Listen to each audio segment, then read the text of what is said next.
தொண்டடாங்க. நம்ம ரீசெண்டாக ஒரு வீடியோ போடுறோம். அந்த வீடியோலேருந்து ஒரு பேரை கம்மியாக இருக்கா ப்ரோ அல்வாலாம் உப்பு போட்டு சாப்பிடுங்கன்னு. இப்போ அதான் பண்ண போகிறோம் வாங்க.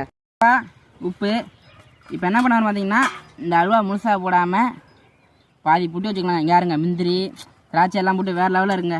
இப்போ நம்மக்கிட்ட இருக்க உப்பை அழக்கா இந்த பக்கெட்டு நல்லா தடவிக்கு போங்க. மீனை வந்து உப்பில் அரிஞ்சு ஊற போடுற மாதிரி தாங்க. நல்லா அப்படி தடவிக்கிட்டு டக்கு டக்கு டக்கு டக்குன்னு தடவிடுவோங்க. எப்படி இருக்க போதில்ல டேஸ்ட்டு வாங்க ட்ரை பண்ணுவோம்.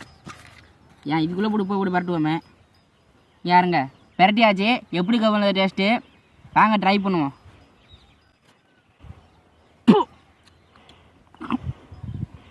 பயங்கரமாக உப்பு கழிக்குங்க. இது பண்ணி தின்னு